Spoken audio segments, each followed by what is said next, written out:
ഞാൻ കഴിക്കത്തില്ലല്ലോ രാവിലെ ചേട്ടാ. പിന്നെ കഴിച്ചോന്ന് ചോദിക്കേണ്ട കാര്യം ഇങ്ങനെ കഴിച്ചിട്ടാണോ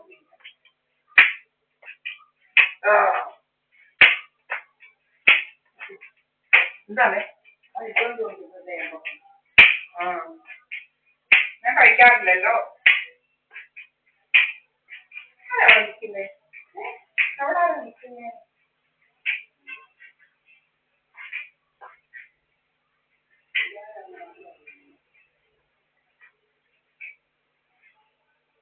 ആരാ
നീ വാട്ടോ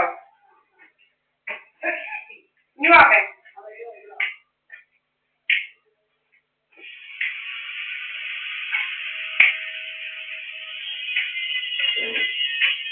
അതൊക്കെ പോലെ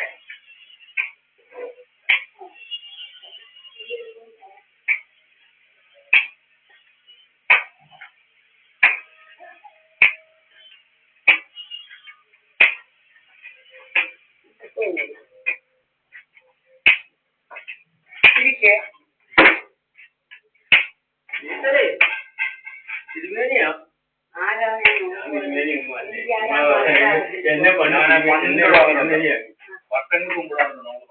ഞങ്ങള് പണ്ടൊരിക്കൽ ഇവിടെ വന്നില്ലേ വലിയ പ്രശ്നം പറഞ്ഞേ വർഷങ്ങൾക്ക് മുമ്പ് ആദ്യം ഉണ്ണിച്ചാറിനൊക്കെ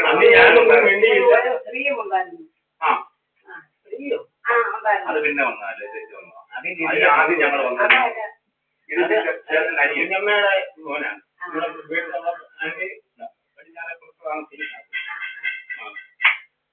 അപ്പൊ അവിടെ നമ്മൾ അവിടെ കാണാൻ നമ്മുടെ ആ പടവലത്തെ അതും പങ്കയാക്ഷിയുടെ ഉത്ഥാണ്ടിയൊക്കെ ഒന്ന് കാണാൻ വന്നതാ. ദൂരെ പറ്റൂ പഞ്ചായത്തിയുടെ അവിടെ എല്ലാം അങ്ങോട്ടേക്കും വന്നിട്ടില്ലല്ലോ. ഇവനെ വേറെ കഷ്ടപ്പാട് കൊടുക്കുക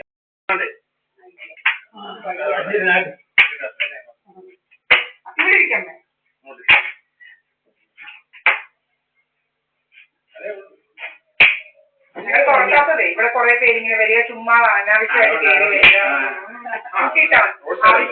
ആവശ്യമുള്ളവര്. അപ്പോഴേ ഞങ്ങൾക്ക് ആ ഒരു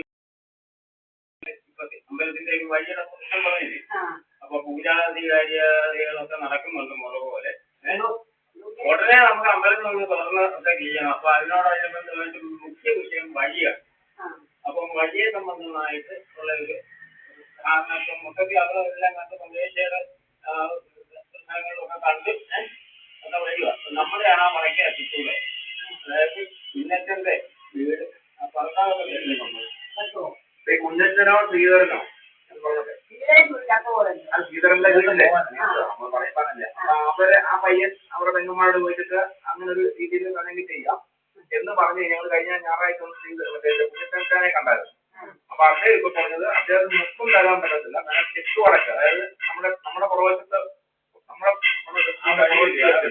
അവരാ ശ്രീധരനോട്ടുള്ള വഴിയില്ലേ, അതിന്റെ ആ സൈഡ് വരാമോ കുഞ്ഞച്ചൻ തരാമോ? അതായത് ശ്രീധരന്റെ വീടിന്റെ പടിഞ്ഞാറ് കിഴക്കേ വശം, ശ്രീധരന്റെ വീടിന്റെ കിഴക്കേ വശം തെക്ക് വടക്ക് പുള്ളി തരാവുന്നു.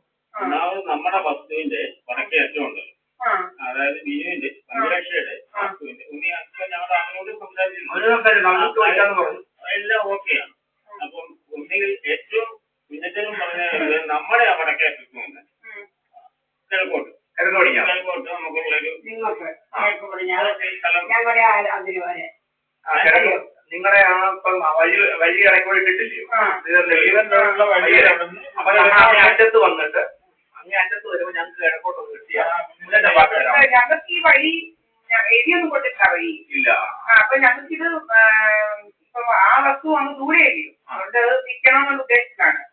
അപ്പം ആ വഴി ഈ കുഞ്ഞച്ചൻ എന്ന് പറയുന്ന അയാളുണ്ടല്ലോ, അയാളുടെ പയ്യാറത്തൂടെ ആക്കാനാണ് അതിനുവേണ്ടി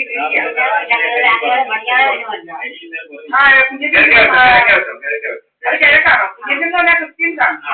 അയാളെ കിഴക്ക് വെച്ചോന്ന് അയാളുടെ പടിഞ്ഞാറേശം അതാ പറഞ്ഞത്. ഞങ്ങളുടെ അയാളുടെ പടിഞ്ഞാറേശം ഈ വഴി അന്ന് അയാളെ പ്രശ്നം എന്ന് വെച്ച് കഴിഞ്ഞാൽ നമുക്ക് ഈ സംസാരിക്കാൻ വയ്യാത്തോണ്ടാണ് ആ നടുക്കൂടെ അന്ന് അയാൾ കൊടുത്തത്. അങ്ങനെ ഞാൻ പറഞ്ഞു ഈ വഴി ഞങ്ങൾ എപ്പോഴാന്ന് വെച്ചാൽ ഇപ്പം രണ്ടായിട്ട് വാങ്ങിക്കുന്നവരാണെങ്കിൽ ഓക്കെ കുഴപ്പമില്ല, അങ്ങനെ കിടന്നോട്ട് തന്നെയായിരിക്കും. 2 കൂട്ടർക്ക് വന്ന് വാങ്ങിക്കുകയാണെങ്കിൽ അങ്ങനെ കൊടുക്കാമല്ലോ. അല്ലാതെ ഇപ്പൊ എന്താ പറയുന്നത് മുഴുവനും കൂടെ വന്ന് വാങ്ങിക്കാനാണെങ്കിൽ ഞങ്ങളത് കിഴക്കോട്ട് മാറ്റാനാണ്. ഞങ്ങൾ അതുകൊണ്ട് കിഴക്കോട്ട് മനസ്സിലായോ? ആദ്യം കണ്ടപ്പോ പറഞ്ഞു ആ ഈ വെറുതെ പേരെ കൂടെ വഴി കിടക്കുന്നില്ലേ അത് എത്ര സെന്റാണ് മൊത്തം? മൊത്തം 40 സെന്റ് അല്ലല്ല. അതിന്റെ പടിഞ്ഞാറോട്ടും ഉണ്ടല്ലോ, എനിക്കറിയാമല്ലോ. ആ മെയിൻ റോഡ് സൈഡിൽ കൂടെ ഉള്ള ഈ നമ്മുടെ ചാവിട്ട റോഡിന്റെ സൈഡിൽ കൂടെ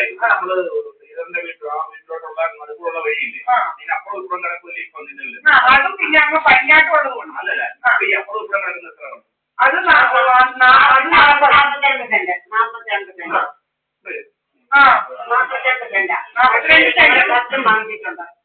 അങ്ങനെ 52 സെന്റ് സ്ഥലമാണ്. കിടക്കുന്ന നോക്കി ഈ ഒരു പ്ലോട്ട് ഒരാൾ മേടിക്കുവാണെങ്കിൽ അവരെ സംബന്ധിച്ച് നല്ലതാണ്, ഇപ്പുറത്തെ മേടിക്കുവാണെങ്കിൽ നല്ലതാണ്. വഴിയാകുമ്പോൾ എല്ലാ തരത്തിലും നല്ലതാണ്. ഞാൻ ഈ കഥകൾ പറയാം അവര് പറയുന്നത് എല്ലാവരോടും പറഞ്ഞേക്കുന്നത് മേടിച്ചു അത് നിങ്ങളെയൊക്കെ സ്റ്റോക്ക് ചെയ്യാം. കഴിഞ്ഞ ദിവസം ഞങ്ങളത് പറഞ്ഞു ഈ വഴി ഞങ്ങൾ അങ്ങനെ ആരെങ്കിലും വരുവാണെങ്കിൽ ഒന്നിച്ച് വരുവാണെങ്കിൽ ഞങ്ങൾ കിഴക്കോട്ട് മാറ്റും. അല്ലെങ്കിൽ ഇങ്ങനെ തന്നെ 2 ആയിട്ട് ആരെങ്കിലും വാങ്ങിക്കാൻ വരുവാണെങ്കിൽ 2 ആയിട്ട് മേടിക്കുവാണെങ്കിൽ നല്ലതാണ്. ഇപ്പുറത്തും നല്ലതല്ല വഴിയുണ്ട്. അതെ മനസ്സിലായി. അതിന്റെ അടിസ്ഥാനത്തിലാണ്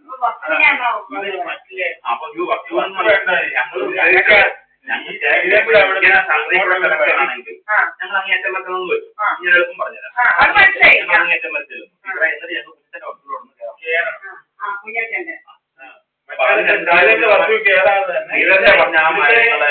കണ്ടത്തിക്കൂടെയുള്ള വഴി